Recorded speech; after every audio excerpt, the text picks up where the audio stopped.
CNN's Tapper comes clean, he just confessed to the worst Trump lie ever told. Whoa, has hell frozen over? What would you say is the #1 lie CNN has told about President Donald Trump? Unfortunately, there are lots to choose from. But perhaps the most damaging, baseless lie is that Trump is a bigot and a racist. Remember when CNN anchor Jake Tapper said Trump referred to neo-Nazis or white supremacists as very fine people? Yes, Tapper actually said that. This was in reference to the Charlottesville, Virginia riots in 2017, by the way.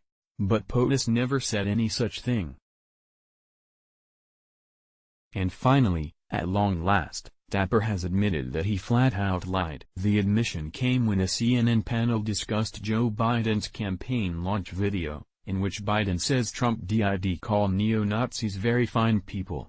Via Breitbart, instead, Tapper described that portion of the press conference. Now, elsewhere in those remarks, Trump did condemn neo-Nazis and white supremacists. So he's not saying that the neo-Nazis and white supremacists are very fine people. Of course, Tapper doesn't come right out and say he's guilty of that lie.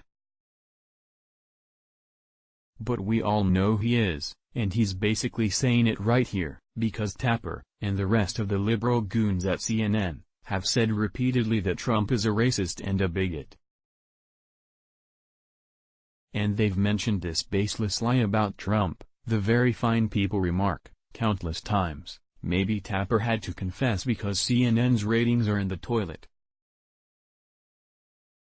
Maybe he had a sudden flash of responsibility, which he apparently doesn't feel very often as a journalist. Whatever the reason, we'll take this confession.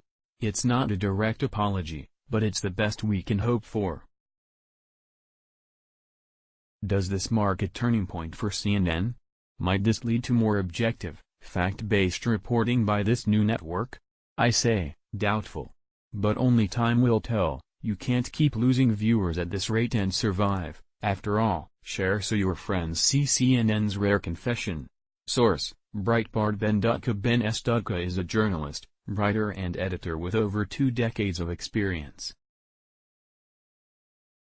He has worked with 3 newspapers and 8 online publications, and he has also won a Connecticut short story contest entitled Art as Muse, Imaginary Realms. He has a penchant for writing, rowing, reading, video games, and objectivism. Ben S. Dutka is a journalist, writer and editor with over 2 decades of experience.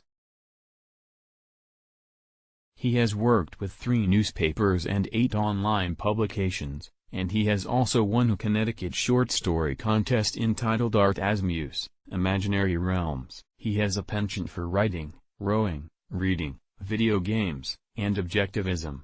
Let's block ads. Why?